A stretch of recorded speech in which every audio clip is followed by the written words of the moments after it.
So I'm really excited today to showcase a new Blu-ray player in the collection here, and I want to just really walk through a unboxing and show everybody kind of what the player looks like, talk about just a few of the differences, and get it totally set up. I'm not going to review the product yet. I'll do that after I'm able to spend some time with it.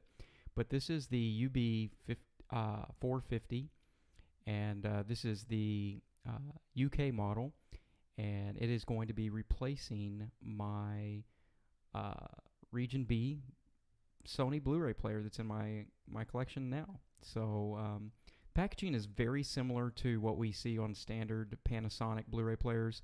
I think they do a good job overall with the fit and finish of the packaging. So it's really nice, and you feel like a premium product, even though this is definitely not on their higher end of products at all. So I really like the fact that you still feel like you are getting a premium product. You can pick this up for about 180 to 199 pounds if you are in the UK, or if you want to go ahead and import one.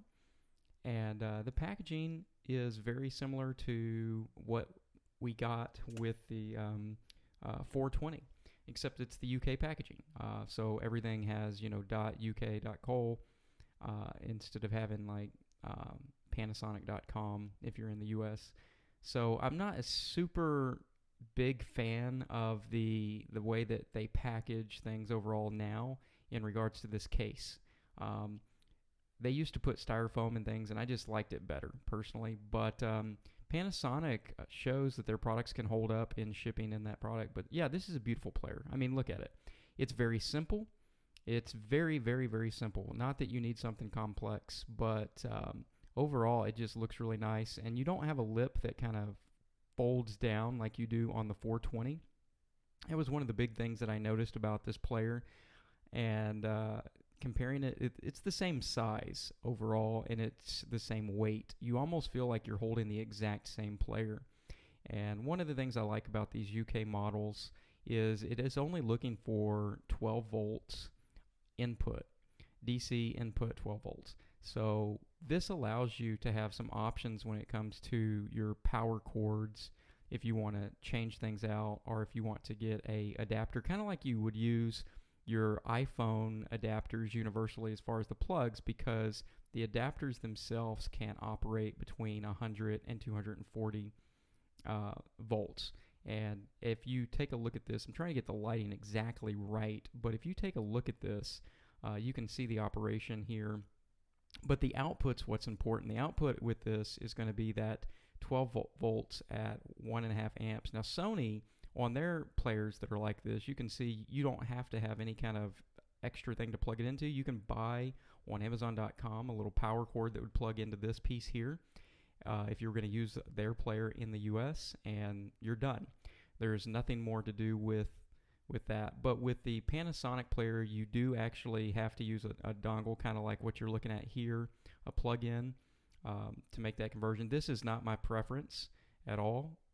Because this is just a temporary item. But again, your input, it can handle the input from your US receptacles, and your output is going to be 12 volts. So it's not a huge problem overall when you're looking at it. But if you want to look online, you can find a different adapter as long as it matches up correctly to this one, and plug that into the player, which is what I did. Later on in the video, you'll actually be able to see what I used and what I put together in that. But overall, that's one of the nice things about these, instead of having the standard plugs where everything's happening outside the player. What I don't like is the remote, though.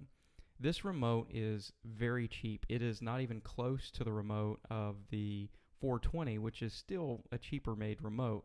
However, it gets the job done. I mean, it's a bare basic remote, and I've compared it with the 420's remote here, and it's just, look how small it is. It's like the little brother. It's the small, medium, large, almost like you'd look at the iPhones that come out. What size remote are you looking for? But it doesn't have any weight to it. The 420's remote does actually have a little bit of weight, so that's nice. And these remotes are interchangeable. So you could use one over the other if you preferred to do that. But again, overall, comparing it to the 420 here is what we're looking at. The 420 looks a little bit more premium in my opinion because of the way that the front display looks, with that lip that folds down and your disc loading tray and everything's hidden. But here on the top of this, check this out, that matte finish that you get that Panasonic has makes the top of this player look really, really nice. Again, I'm not a huge fan of the front, but it's going to look nice in your setup regardless. And then this is just a quick comparison of the two front ends, just to compare these two models. Now, there are some key differences between these models as well. Like the 420 has their chip to where you can make modifications like you do with UB9000. This one, you cannot do any of that. So this is their 4K product as opposed to their 4K Pro products, even though its model number is higher. That's one of the things that was interesting, or at least I found interesting, is, this is called the 450, and it doesn't have the same chip, but what it does give you that trade-off is they give you the Dolby Vision. So if that's important to you, again, you're about in the same price point, but you're able to get that. So here's what I did. I found a cord. I have a box of them that met the requirements, so I plugged that into the player, and that's all she said. It was easy enough from there. But so got everything plugged up and got it powered on, and we came to the first menu. The menu looks exactly the same as the menus on the 420 or the menus on the UB9000 as far as the setup is concerned. And I just scanned over so you could see the size of this compared to that UB9000. That UB9000 is a monster compared to this little player, but it still holds up its own. It looks great. Looks way better than the Sony. The Sony it gets the job done, but it's not one of my favorite players in the least. It's really, really not. But I really like the setup. I think it looks great. And one of the things that I did find out is the UB9000's remote works perfectly on this, like I thought it would. So that was nice. So I don't have to go back and forth with remotes between my Region B and my Region A player. And I still get that Panasonic quality, which is nice. So I went through just a few setup menus, and it looks really nice overall. Again, this one you don't have Wi-Fi, so you actually have to wire this directly to your router. So that's one of the trade-offs that you're getting with this player as well. But again, you're getting Dolby Vision if that's what's important to you. So as you can see here, the menu looks exactly the same as the 420 and the UB9000. So no surprises here. It's very clean. It's very simple. And I really like it overall. It's easy enough. But if you go into the settings, that's where you start to see the big differences.